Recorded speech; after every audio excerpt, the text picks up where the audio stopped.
안녕하십니까.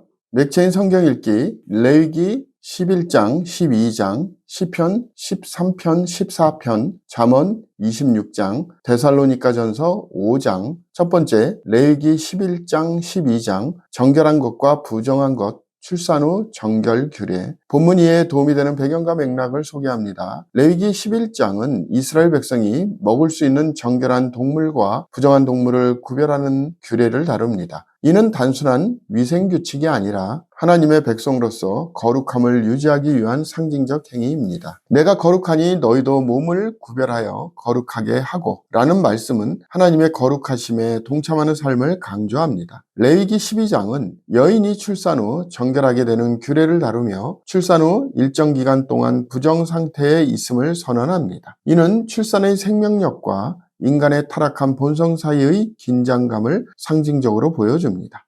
본문의 중요 구절을 소개합니다. 레위기 11장 44절에서 45절. 나는 여호와 너희의 하나님이라. 내가 거룩하니 너희도 몸을 구별하여 거룩하게 하고 땅에 기는 길 짐승으로 말미암아 스스로 더럽히지 말라. 나는 너희의 하나님이 되려고 너희를 애굽 땅에서 인도해낸 여호와라. 내가 거룩하니 너희도 거룩할지어다. 본문을 적용하는 데 도움이 되는 가이드라인입니다. 오늘날 우리는 하나님께서 요구하시는 거룩한 삶을 살아야 함을 깨닫습니다. 이는 단지 외적인 규칙을 따르는 것이 아니라 우리의 삶의 모든 영역에서 하나님의 거룩하심을 반영하는 것입니다. 음식이나 습관에 관한 규정은 예수님을 통해 성취되었지만 우리는 여전히 도덕적 영적 순결을 유지해야 합니다.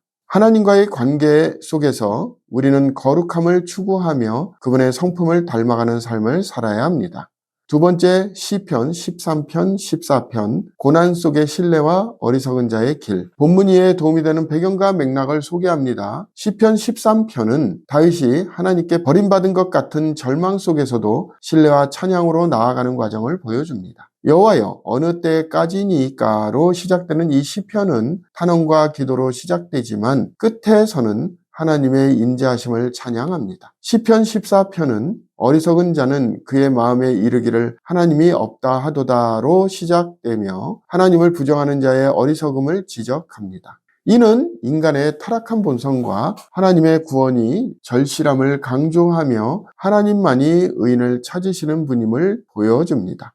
본문의 중요 구절을 소개합니다. 시편 13편 1절 여호와여 어느 때까지니까 나를 영원히 잊으시나이까 주의 얼굴을 나에게서 어느 때까지 숨기시겠나이까 14편 1절 어리석은 자는 그 마음에 이르기를 하나님이 없다 하는도다 그들은 부패하고 그 행실이 가증하니 선을 행하는 자가 없도다.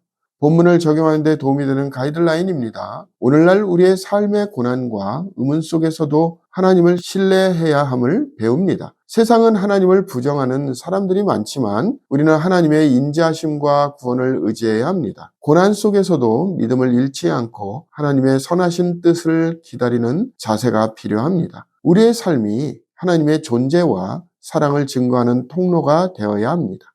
세 번째, 잠언 26장, 어리석음과 게으름에 대한 경계. 본문 이해에 도움이 되는 배경과 맥락을 소개합니다. 잠언 26장은 어리석은 자와 게으른 자에 대한 경고를 담고 있습니다. 미련한 자에게는 명예가 적당하지 아니하니 라는 구절은 죄 없는 사람이 명예를 얻는 것이 얼마나 부적절한지 설명합니다. 또한 게으름에 대한 풍자적인 묘사로 게으른 자는 문짝이 돌적이를 따라 도는 것 같이 그의 침상에서 도느니라고 표현합니다. 이 장은 자기 확신에 찬 자만심과 무분별한 말을 피하라는 교훈을 주며 지혜로운 삶을 강조합니다.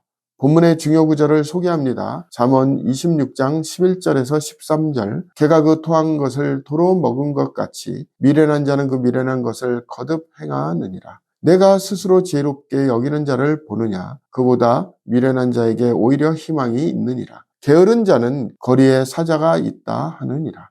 본문을 적용하는 데 도움이 되는 가이드라인입니다. 오늘날 우리는 겸손과 자기 성찰의 중요성을 배워야 합니다. 자신의 지혜를 지나치게 믿는 것은 교만으로 이어지며 이는 관계와 삶에 부정적인 영향을 미칩니다. 우리는 게으름을 피하고 부지런히 삶을 살아가며 하나님의 지혜를 구해야 합니다. 또한 말의 힘을 인식하고 신중하게 행동하는 것이 중요합니다. 오늘의 마지막 본문 데살로니가전서 5장 깨어있음과 성도의 생활 지침. 본문 이해에 도움이 되는 배경과 맥락을 소개합니다. 데살로니가전서 5장은 주의 날에 대한 경고와 성도의 삶에 대한 권면으로 구성됩니다. 바울은 주의 날이 밤에 도둑같이 이를 줄을 너희 자신이 자세히 알기 때문이라고 하며 성도들에게 깨어 있을 것을 명령합니다. 이어서 바울은 항상 기뻐하라, 쉬지 말고 기도하라, 범사에 감사하라는 삶의 태도를 제시하며 성령을 소멸하지 말라는 권면을 통해 신앙의 삶을 유지하는 법을 가르칩니다. 본문의 중요 구절을 소개합니다. 데살로니가전서 5장 16절에서 18절. 항상 기뻐하라, 쉬지 말고 기도하라, 범사에 감사하라. 이것이 그리스도 예수 안에서 너희를 향하신 하나님의 뜻이니라.